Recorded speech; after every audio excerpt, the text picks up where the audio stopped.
Hello, everyone. Thanks for joining us. We're excited to have you here for our next educational webinar of 2023. Today's session is going to be Health Insurance Basics, and it's going to be presented by our guest, Jennifer Shumsky of JLS Consulting. We'd like to start first by recognizing our sponsors. So a big thank you to BioCodex, Jazz Pharmaceuticals, Takeda, and UCB for their ongoing support and sponsorship of this educational webinar series. Just to let everyone know, the session along with the slide deck will be recorded and available on demand. And we ask all attendees to please remain muted with their videos turned off during the presentation. There will be time for Q&A, so feel free to submit your questions in the chat box at any time throughout the presentation. I'm Marianne Meskis, the Executive Director of DSF, and I'm joined today by Rich Maxey, our new Family and Caregiver Support Coordinator, and he'll be leading our Q&A at the end. And now I'd like to introduce today's presenter, Jennifer Shumsky, to our community. Jennifer is a registered nurse with years of experience working as a Utilization Review Specialist in the insurance industry. She has experience with Medicare, self-insured employer health plans, and commercial plans with a focus on appeals and prior authorizations. She's worked with rare disease advocacy organizations, helping to educate their communities about insurance and access issues. As the parent of a 22-year-old son with Duchenne muscular dystrophy and an 18-year-old daughter with type 1 diabetes, Jennifer knows about the challenges faced by patients and families affected by rare and chronic health conditions.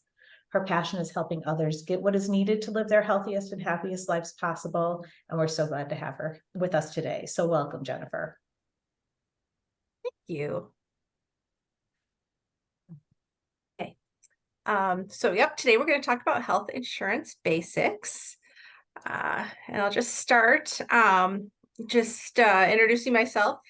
This is my family. I am a registered nurse, but I just want to say that I'm not giving any medical advice during this presentation. I'm also a certified HIPAA compliance officer, and I'm a prior authorization certified specialist. As Marianne said, this is my family. We live in Ann Arbor, and that is my son, who's 22, and my daughter, who's almost 19. And as stated, my son lives with a rare condition called Duchenne muscular dystrophy, and my daughter lives with type 1 diabetes. So I don't just have the experience of working with insurance from the nursing aspect. I have the experience of fighting with insurance from the family aspect. Okay. So where I'm going to start is the different ways that we get health insurance, because there's many different ways that we obtain that. And you can also have more than one health coverage at any given time. So the way most people are familiar with obtaining health insurance coverage is through your employer. Keeping in mind, technically no employer has to offer health insurance to their employees, but under the Affordable Care Act, larger businesses with 50 plus full-time employees do receive a tax penalty of about $60 per employee if they do not offer health insurance. That's $3,860 per employee for not offering health insurance. So typically employers that do offer health insurance benefits, they finance those benefits in one of two ways. They can be a self-funded or fully insured plan. And that just has to do with how they assume the insurance risk. It's going to differ by the plan characteristics, the payments made, and the compliance governance. It's very important, though, to find out for yourself what kind of plan your employer has. Knowing how you're insured is going to make a difference on your appeal rights and who regulates your plan. If you have a self-funded plan, your regulatory processes fall under ERISA, which is that Employee Retirement Income Security Act. And those plans do not have to follow all the ACA rights that the fully funded plans do. So they can exclude more things from your plan, and your appeal levels are going to be different. If you want to find out what type of plan your employer is offering, you can call your HR department. Many times they don't actually know the answer to that, in which case then call your insurer. Sometimes your insurer doesn't know how your employer is paying, covering you. And so ultimately you may have to call your state insurance commissioner. And at the end of this presentation, I have a link of how you can reach them to find out this information. The second way you can obtain coverage is through the marketplace, and the federal government operates the health insurance marketplace, and that's available at healthcare.gov for the majority of the states. All of these plans have to be approved by the state insurance commission before they can be sold in that state. The open enrollment for these plans runs from November 1st to January 15th. So that is coming up next week that it opens. They employ what's called a navigator, and you can reach out to these navigators. They're provided for free, and they can help you figure out which may work best for you or your family. They are just not employed by any plans. They are employed by healthcare.gov to just help you figure out what's going to work best for you.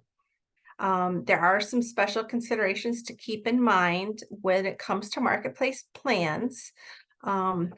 When you have an employer plan, you don't get to decide what type of plan your employer offers you. If you have job-based coverage, you still may have the option to get a marketplace plan. However, you're not going to qualify most likely for any type of tax credit or savings. So a marketplace plan is going to cost you a lot more money than that employer plan. As long as that job-based plan is considered affordable and meets the minimum quality standards. Healthcare.gov does have an entire section on the website to help you figure out if it would be better for family to the marketplace plan over your job offerings, and to figure out what that would cost you. Otherwise, those navigators can help you discuss that also. Some other considerations with the marketplace is if you lose that job-based coverage, even if you quit or get fired, you're going to qualify for a special enrollment period anytime to enroll in coverage for the rest of the year. That coverage would start the first day of the month after you've lost your insurance. You always have that option to sign up for COBRA coverage through your employer, but many times that can be significantly more expensive than marketplace plan.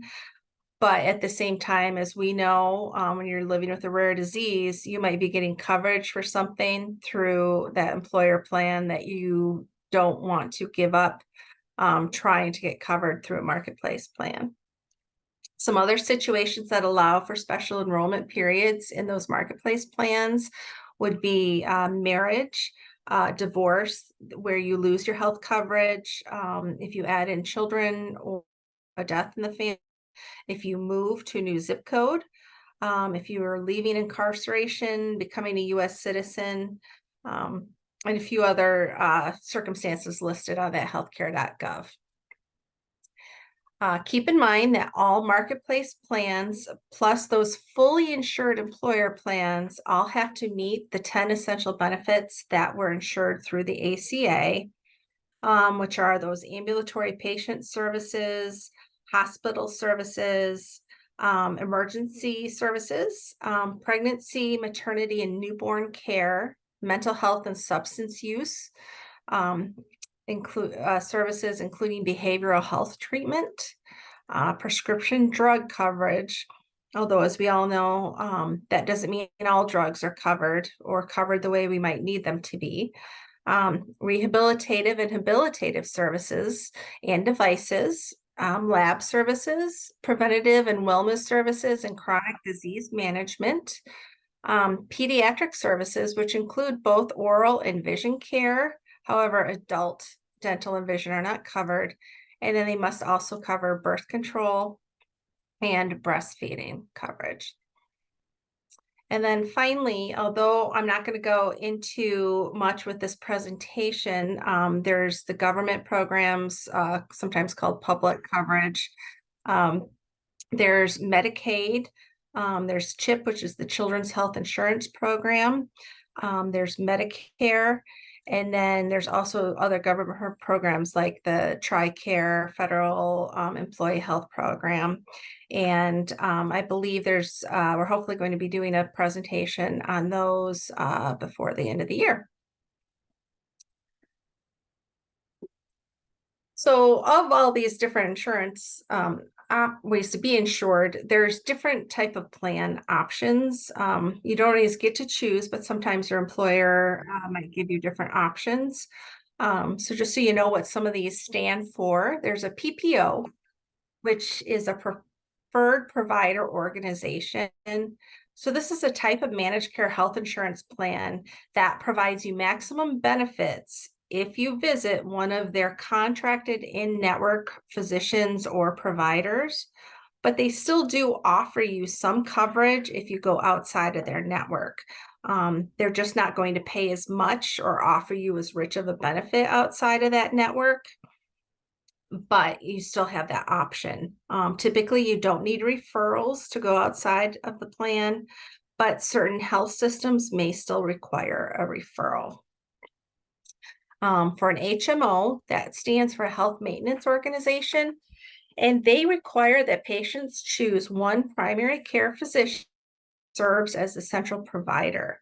You typically must have a referral before you can see any other health physician except for in an emergency, and services provided outside your network typically are not covered by your plan. One thing to keep in mind with an HMO is when you're dealing with rare, especially, we know that many times our specialists that we need to go see are not in network with our insurance. This can happen with any type of plan.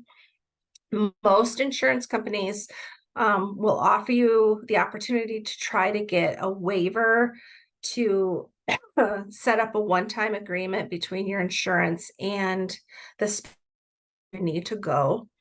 So don't just always assume, oh, I can't go here, or I'm going to have to pay the full amount out of pocket to go to this provider. If both the insurance and the place you need to go are willing to set up this agreement, typically your insurance plan will have what's called like a waiver of services form that can be filled out on both sides to set that up. So don't ever let that hold you back. And then we have an EPO, which is an exclusive provider organization plan. And that's where you must obtain your healthcare exclusively from the healthcare providers in the EPO contract. Otherwise, the EPO is not going to cover any services. Referrals may not be required because they're not going to let you go anyplace outside of the EPO. We don't see many EPOs, but they do exist. And so it's always important to know that they're out there. And then the last one I just want to mention are the HDHPs, because we're seeing more and more of these. And these are your high deductible health plans. So this is a plan with a higher deductible than a traditional insurance plan. And the monthly premium, so the amount you pay every month, is significantly lower, but the amount you pay up front for your healthcare costs before the insurance company starts to pay anything is significantly higher. For families that don't utilize healthcare, not taking a lot of medications, these can be very much a cost savings for them. But as we all know, all it takes is one event to just start racking up the healthcare costs. And then these don't become all they seem to be. The other thing to keep in mind is a high deductible health plan can also still be an HMO, a PPO, or an EPO. So a few insurance terms. So we've been talking about deductible. And really all the deductible is that amount of money you're going to pay for covered healthcare services before the insurance plan starts to pay. So typically for most people, your insurance goes from January to December, follows a calendar year. So in January, it might be your deductible that you have to meet is, say, $300. So, you have a doctor's appointment, January 3rd, and that appointment costs $325. They're going to make you pay pretty much that full amount. Insurance isn't going to cover anything because you did not meet that deductible as of yet. But once you pay that $300, then insurance is going to start paying their portion for covered healthcare services. A copayment, many times people get copayment and coinsurance mixed up, or they think they're the same thing.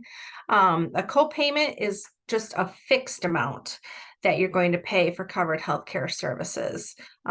Say maybe you, on your card, it says you pay $15 for every office visit.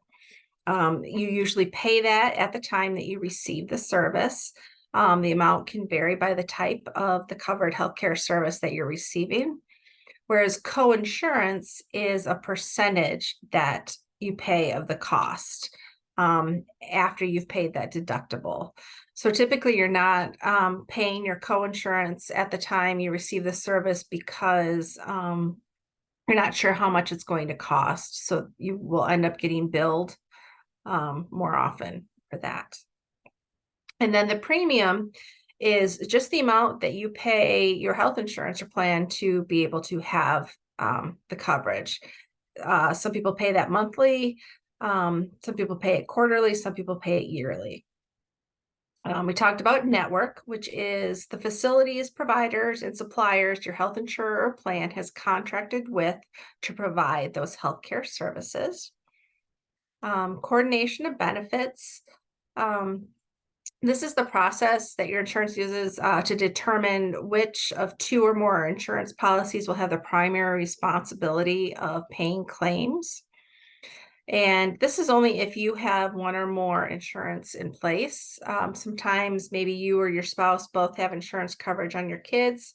And so the insurance companies like to just try to fight over who's responsible for paying first and who's responsible for paying second. If you have Medicaid as a secondary payer or some other type of state program like Children's Special Health Care Services, the government plans are always the payer of last resort. You may also find that throughout the year, your insurance company reaches out and says, wants you to confirm coordination of benefits. Do you have any other coverage? They just want to make sure that they're responsible for the really expensive bill that they've recently gotten.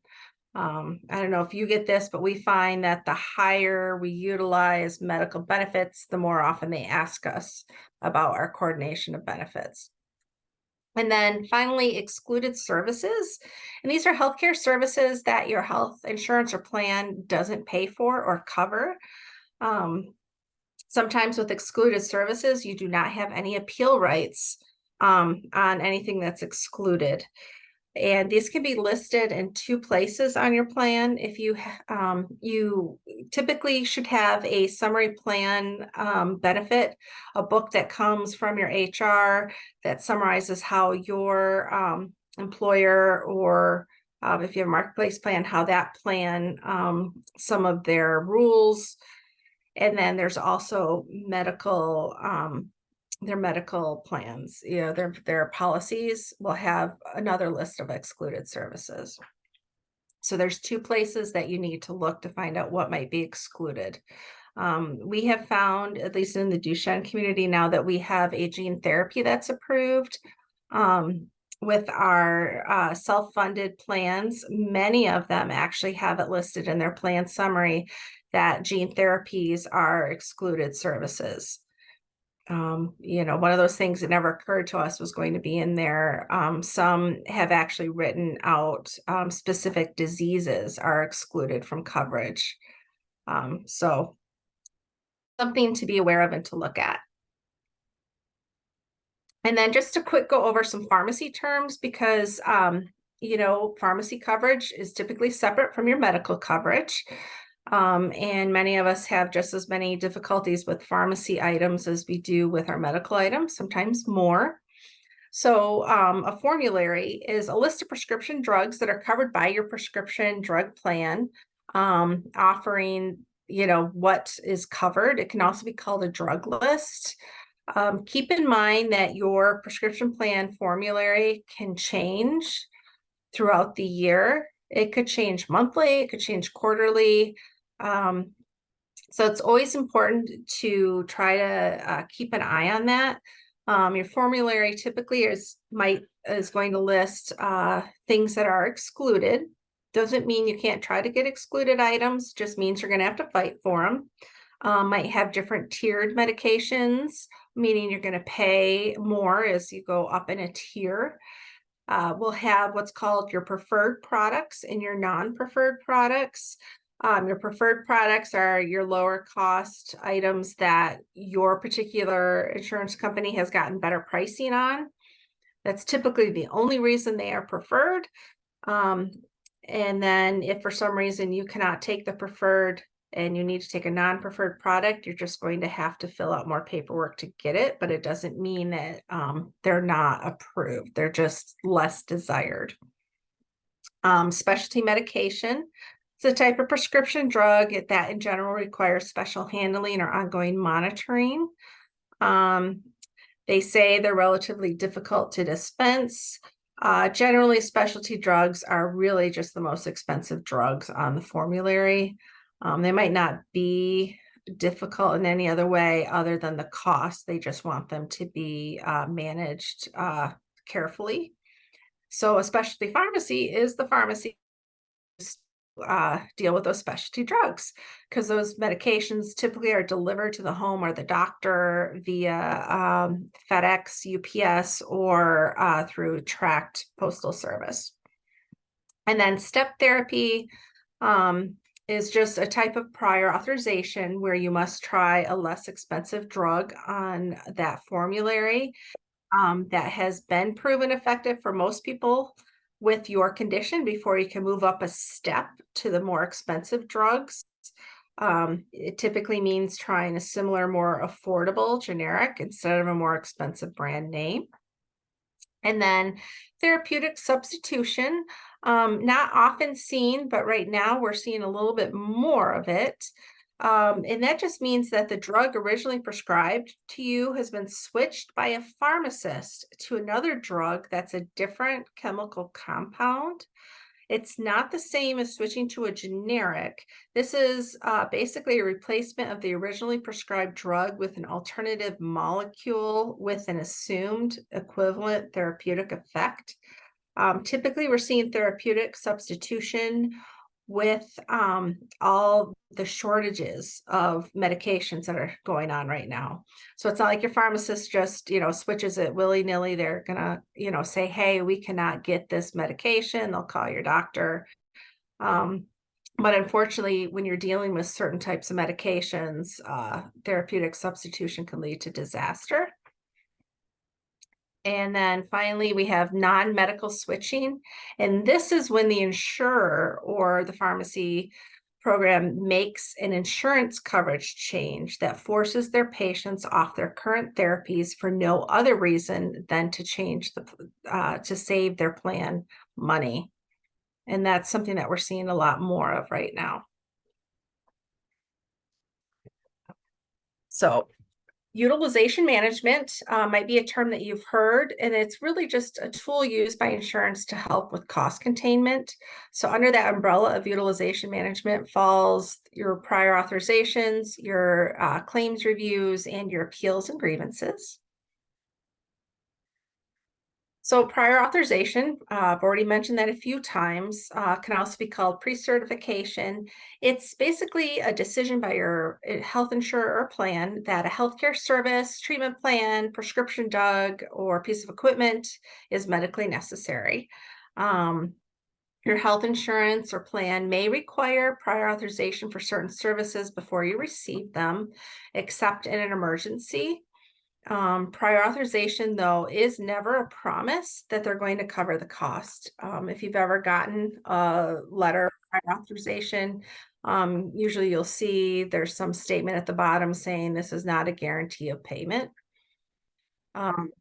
Typically, your health insurance plan, they require prior auth on your high cost medications, which are your specialty meds, your brand name meds, your non-preferred products.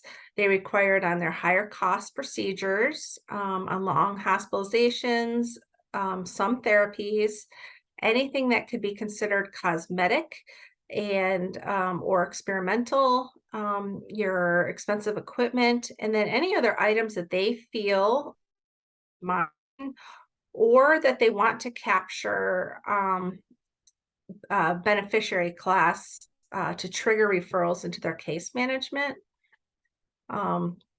And I don't know if anyone's ever dealt with case management, but most insurance companies have a group of typically nurses. It's not always nurses, but that, when they see you're either been a high utilizer or have been triggered based on the diagnosis, they're going to reach out, they're going to call you, they're going to see if they can offer you any assistance. Sometimes they can be really helpful, and sometimes it's just one more phone call that you got to deal with. You always have the right to tell them, I'm not interested. They cannot, penalize you for not utilizing the case management services at your insurance. However, sometimes, if you get a good one, you can say, look, I'm having problems with A, B, and C, and see if you can set them on the chase to see if they can fix anything for you. And if they can't, at least there's some documentation that A, you interacted with case management, and B, you get someone on your side who understands what you're going through on a daily basis. But as we know with rare disease, most of the stuff we deal with is going to require a prior authorization. So some things you might want to keep in mind is, finding out ahead of time if there are specific network providers you must work with for services. You never want to end up with a surprise bill because you went to the doctor and they said, oh, you need, these braces. And, we can do that right here. And so you just go to the next office over and they fit you for something and you go home, and the next thing you know, you get a bill. And even though they were in the same building, they weren't network providers for those braces. So now all of a sudden you have this massive bill that you are responsible to cover. So always, if possible, find out ahead of time who your network providers are. Find out from your insurance provider who they cover for services, or what they cover for services, and what copays you may be responsible for both medical and pharmacy. And then talk to your medical providers every time you go about what might be needed at each visit, and ensure that they put it in the medical record. This is important because for things like equipment, you might go to the doctor and you might just discuss, I think, in a couple months, we may need this specialty bed. We may need something. And, it was a small conversation, but it took place. And then when the time comes to order that piece of equipment, it required that you had a face-to-face conversation with the doctor. Well, you had the face-to-face conversation, but when you go back into your portal and you look at your notes from that visit, the doctor never put it in there. Now, all of a sudden, you've got to try to reschedule an appointment with your doctor to go back in to talk about the same item you talked about, 3 months ago, because they didn't put it in there. So, my feeling is it can be the squeaky wheel, but always talk about everything on your mind at your doctor's appointment and ask them specifically, please put this in the medical record. The other reason to do that is with medications, especially when your community is dealing with seizure disorders, you're dealing with a lot of medications and pharmacies that want to switch your medications. And as we all know, with seizure disorders, that's just a disaster. Bringing up any concerns or saying, I know I'm new to you, Dr. Blank, but we have tried A, B, and C medications. This is what happened with each of them. Now my child is on, Topamax, and, we are experiencing this. Please put this in the medical record. So that way, the next time they need to do a prior authorization for you. You don't have 5 nurses calling you and saying, well, we don't see anywhere that you did this. You can say, please look at this office note. So that's my soapbox, but my doctor if we talked about it in the visit, it better be in the notes or they're going to hear from me. So there you go. So moving on from there, grievances. What is a grievance? A grievance is a complaint about the quality of care you are getting. For example, you can file a complaint if you have a problem with your health plan or if you're unhappy with how a staff person at the health plan treated you. So you can file a grievance at your doctor's office, but you can also file a grievance with your insurance. They're basically those concerns that do not involve a determination. So these have to do with the quality of the service, not the actual decision that they made. However, you can make a grievance if a staff member within the health plan treated you so poorly or an adverse decision was the direct outcome due to the poor treatment of a staff member.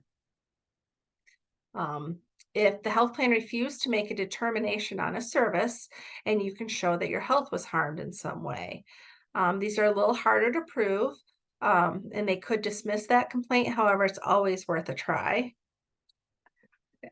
And then you can file a grievance if the plan did not decide on your pre-cert claim or appeal within the required length of time. And that's also a complaint you can file with any regulating body because they do have timeframes they're required to stay within. And then appeals is you can file an appeal, which is an action you can take if you disagree with a coverage or payment decision by your health plan.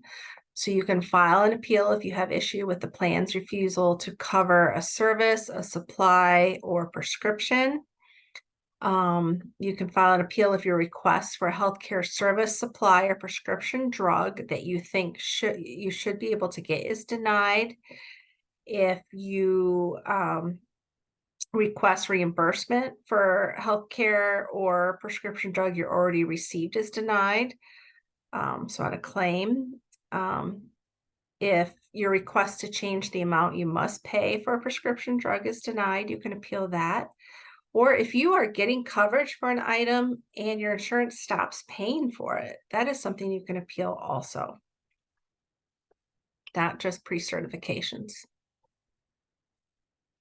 So how do you file an appeal or a grievance?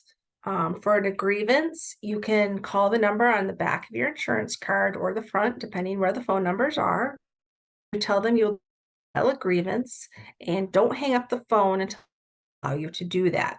The reason I say that is having worked in insurance and having tried to file grievances on my own, most insurance companies don't know how to file grievances. It's not something they do often.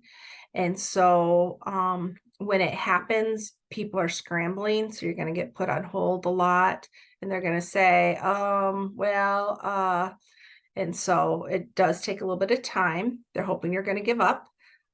Sometimes you can go to your insurance website if you're able to, and they will have their grievance process spelled out there. But you have the right to file a grievance no matter what. For appeals, your appeal rights should be included in any letters that you receive, and your provider should receive that letter also, and they will have your appeal rights in the letter. But you can always just call your insurance company and say, I'd like to file an appeal, and they will help you through that process. Also, most insurance companies' website has their whole appeal process outlined right there on the website. Many times now, you can actually start that appeal process right online. They're bringing it all to your fingertips these days. And a few more things. So you decide, okay, I think I want to file an appeal. What do you want to do? So the first thing you want to do when you're notified that a request is denied, you want to read that letter that you get. Again, if you don't get a letter, call your insurance company until you do. Your provider should also receive a copy of the letter. So many times you can ask them to send you a copy of their letter so you can read it. It's going to tell you exactly why something was denied. It's going to tell you what your next options are and what timeframes apply. The big thing is those timeframes. Sometimes you only have 30 days to file an appeal, and that's typically from the day you receive the letter, and they can't really tell. Regulators don't know exactly what day you're going to receive the letter, but they figure within 5 days of the decision that was made, you should have received it. So those timeframes are important. Find out, why was it denied? Denials can be very basic. It could be that there was a piece of missing information. It could be that they put the wrong diagnosis. It could be that they sent it in for the wrong family member, or the insurance has the wrong family member, or it can be something as complicated as it was, what we see a lot of is, education that they consider experimental investigational. It's just, you never know. So obtain that copy of that letter, find out what information was used to support that request. Call your provider, see what they sent in. And then also in that letter from the insurance is going to say, you have a right to see all information that was used to make this decision.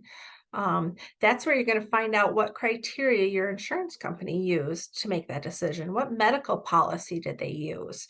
Call and find that out.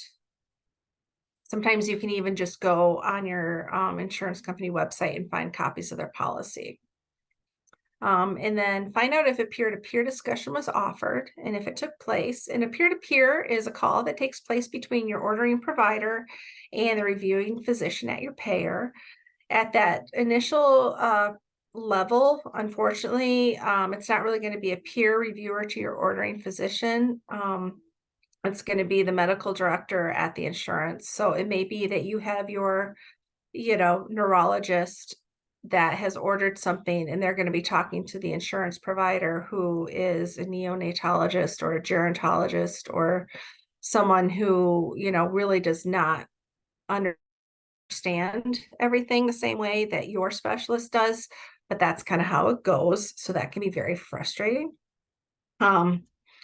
But at least, you hope that that discussion has taken place. Your letters are always going to outline the next step, though. Everybody's going to have this first level appeal option. Typically, your provider can do that appeal. But if for some reason your providers don't want to do that appeal, you can go ahead and do an appeal yourself. If it's a medication and there's some type of patient assistance program, they usually can assist you with appeals. If your provider is willing to do the appeal, we always suggest that you write a letter, a parent letter, or if it's not for your child, for yourself, write your own letter to go with their appeal, giving your side of the story, why you need the item. And then if that first level appeal is upheld, meaning the initial denial is upheld, the next letter is going to outline your next options. And this is where, depending what kind of insurance you have, your appeals options are going to differ. Sometimes you're going to get a second level appeal option. Sometimes you can go to external review. Some of the self-funded plans, your option is to go to an internal review board with your union, we have seen, and you don't have any other appeal options. It's different depending on your insurance. Where we see the best success on getting things approved is if you can get to an external review, which many times is like the third appeal option. For an external review, they have to send it to an independent review organization that has nothing to do with your insurance payer. And all they're going to do is that doctor's going to look for medical necessity. And because they are able to be independent, they make an independent decision. So, and then finally, as we stated, each state has an insurance commission. So you always have the option of filing a complaint with them if you have that fully insured plan. It doesn't hurt to go with them. You can go to that site right away and see at what point are you able to file a complaint. We've filed complaints after just the initial denial. Some require that you go through all your appeal levels before you reach out to them. If you have that self-insured plan, you can file a complaint with the Department of Labor. And again, I'll put that link in one of our last slides. And then just some helpful hints. Save copies of all your medical records, your visits, and then keep your own records of medications that's been tried. Because as I stated, we can see a lot of times, insurance wants those records of all the failed medications, and your doctor might not always have those. And one thing I always like to say is, at least when I worked in insurance, we considered lack of therapeutic effect an actual adverse reaction to a medication. So keep that in mind that, if you're taking a medication and it's not working, that is an adverse reaction. For some reason that does not work for you. That's a reason. So you want to write down what was tried, and and if it was a generic, write down which generic you tried, the dates, reactions, or lack of therapeutic effect stopped, and why. Also keep in mind, pharmacies can switch generics on you. And you may find that you can tolerate one generic and not another. You always have the right to go back to your pharmacist and say, hey, we need, I need the blue one I was on, or, tell them the specific generic, and they can keep that in your file, and they can keep you on the same generic brand. That's not anything you need your doctor or your insurance to do. You can do that on your own with your pharmacist. Also, keep a journal to keep track of all your phone calls with insurance and medical providers. That could be some of the most frustrating phone calls you have, but you want to write down the date, the time, the person you spoke with, any reference numbers they gave you, and what was discussed. Many times they tell you this call is recorded for quality purposes, and it is. I was recorded many times, and so I tell people, well, let's go pull that call. And I've had, so when you can. So that's important. And then consider using a Google Drive or an app to keep track of medical history. I find trying to do an app to be overwhelming because we have years of medical history that I needed to keep. But scanning stuff into a Google Drive, plus, now we have portals for so many things. But one of the reasons I do this is because you have access to the information at your fingertips. The other reason I point this out is because many of us are primary caregivers for our kids, and, they're with us even once they're adults. But you want to make sure if something happens to us as the primary caregiver, whoever is going to be stepping in, you want to make sure they have easy access to everything they need to try to be successful to care for your loved one. Keeping things in there that might not be strictly medical, but like the names of the supplements. I know for us, we used to have to import my son's medication from the UK. Well, that was a whole process, so that was something, I realized like the first time my husband and I were going on vacation, I'm like, oh my gosh, if we die, my sister will have no idea how to get this medication. And so, I wrote out all the little, what to do if it gets confiscated, because that happens, and, things like that. So just, it's a tough thing to do, but sit down and get all that written out for your benefit, but also for somebody else's benefit. And then finally, these are some reference links, and these are just some glossaries for insurance terms. There's a few out there, but these are my two favorite from healthcare.gov, and the DOL has a good one. And then this is the link to the National Association of Insurance Commissioners and the Department of Labor for any health related issues. And questions. And thank you very much, Jennifer. No problem. And I am not seeing any questions in the chat box. right. However, there were some questions that were submitted prior to this session. First one, is there a trick to getting incontinence supplies covered by insurance? I will say that incontinence supplies are typically, you have better option, and I'll say it with Medicaid. Their Medicaid is much more likely to cover it than a lot of commercial insurance. I think it also depends on the age you're looking for coverage. Do you know specific ages? Is it older or younger?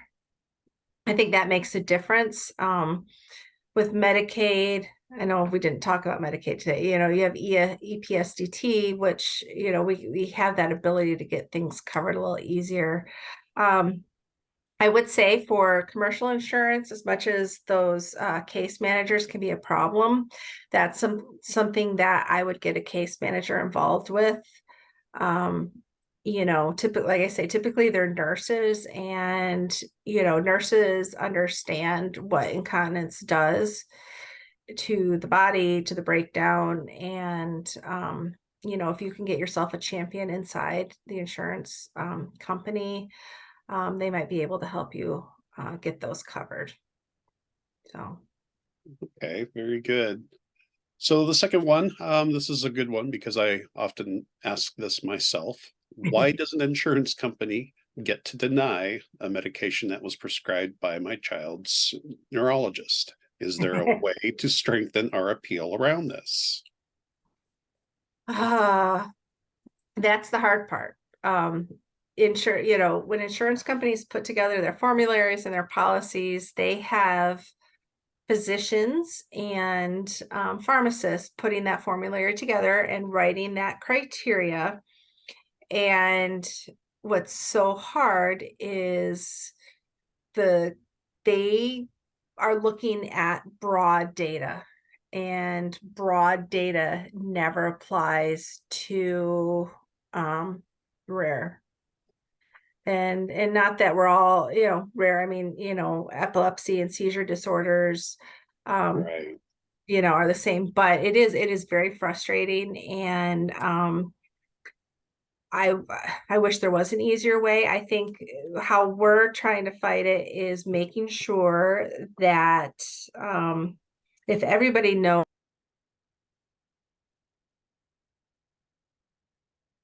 Uh-oh, did we lose her? I think we lost her, so let's give her a minute to come back on. And I don't know if anyone else who's listening now, if you have any questions, if you want to pop those in the chat box as well. Otherwise, we can give her a minute or two. And if we lost her, I think we might lose out on answering those other questions you had. Okay, we'll give her just a couple minutes here. Thanks again to everybody who decided to join us today. This session is recorded, so we'll be posting that up shortly afterwards. And we can also make the slides available as well. Yeah, I think we might have lost her altogether. So why don't we go ahead and wrap up? The nice thing is that Jen did say if anyone who's either on here live or who's watching the presentation later, if you have any questions, feel free to reach out to us at info@dravetfoundation.org, and we can share those with her, and she would be happy to try to give you some advice for your particular situation. I know I personally am so thankful for this presentation. I wish I would have met Jen 20 years ago because she's such a wealth of knowledge. And I know especially for our families, whether they're brand new to diagnosis or even later, you just never expect that you're going to have to navigate the insurance system to the level that we do. So I think having this primer is going to be a really great thing for our community. You know, once Rich has it up and sends it out to everyone, I would encourage you to go ahead and bookmark it so you can always come back and reference it if you're, you know, being challenged. Oh, I see Jen's back, so we'll let her pick up where she left off. Well, that was embarrassing. No worries. We were just saying that if you didn't make it back, we gave them you know, let them know that this was being recorded and that you were willing to take questions, you know, via us offline. So, but we'll let you go ahead and pick it up from where you left off. Yeah. Okay. So, Rich, so I know you were asking about the question, you know, if something is prescribed by a physician, why does the insurance company get to say no? And I know families are always frustrated by that, myself included.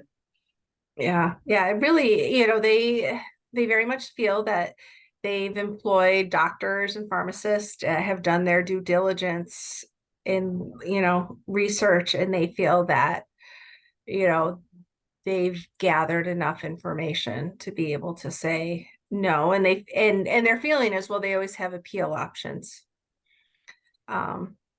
You know, that's, I think the thing is their hope is that people will appeal. And, or they won't appeal, but that's always the option. Well, they have appeal options, which is frustrating. Is. Before you ask your last question, Rich, I was just going to let Marion know. She just put in the chat asking if this information is available to share with others. So yes, that recording will be on our YouTube channel and also on our website. And of course, if you're having trouble locating it to share with your daughter-in-law, you can always reach out to us and we can give you the links directly. And Rich, I think you had one more question. So yeah, so the third one was, my son recently qualified for Medicaid, but is also under our private insurance. Is there any benefit to keeping both? We do pay for a portion of the private insurance through my husband's work. Yes. So sometimes, it is definitely a huge benefit. Other times it's not. It depends on a few factors. So it's very individualized. I will say personally, we have my son on our commercial and on our Medicaid. What happens is Medicaid pays all of our co-insurance for him. So he goes to the doctor. There's a bunch of co-insurance. Medicaid pays that, and that amount all goes towards his out-of-pocket. So when all is said and done, Medicaid will pay his $2,300 out-of-pocket, which helps go towards our family out-of-pocket. Right. So ultimately, it gets all of us to that family amount faster, but not everybody's insurance works that way. So you really need to look at, does it save you any money by taking him off your insurance, that monthly payment? We did have some situation where, Medicaid would pick up something, but it had to go through all the appeals process on our commercial, and our commercial wouldn't review the item. And that became a holdup for Medicaid. So that's where it could actually be harmful. When you just, Medicaid's like, yeah, we'll pay for it. We need something from your commercial. And, there again, that's when I called our case manager and I was like, hey, I need a piece of paper that says this. Can somebody give me a piece of paper? So. Makes sense. Yeah. Okay, well, I don't see any other questions in the chat box. So I will turn it back over to Marianne to close us out. Thank you very much, Jennifer. I appreciate it. Thank you. I appreciate it. I was saying, Jen, when we lost you for a few minutes, I wish I would have known you 20 years ago. You're such a wealth of knowledge on the subject. And we're so appreciative that we now have this video we can share with families, as well as the slides, and allow them to, go back and reference them when new challenges arise. So thank you so much for joining us today. My pleasure. Yeah, again, for anyone who's watching this live or on demand, if you have any questions, feel free to reach out to us at any time at info@Dravet Foundation. And then I'd just like to once again recognize our sponsors. So thank you to BioCodex, Jazz Pharmaceuticals, Takeda, and UCB for all of their support. And thank you all for joining us. We really appreciate it, and we hope you have a great day. Thank you.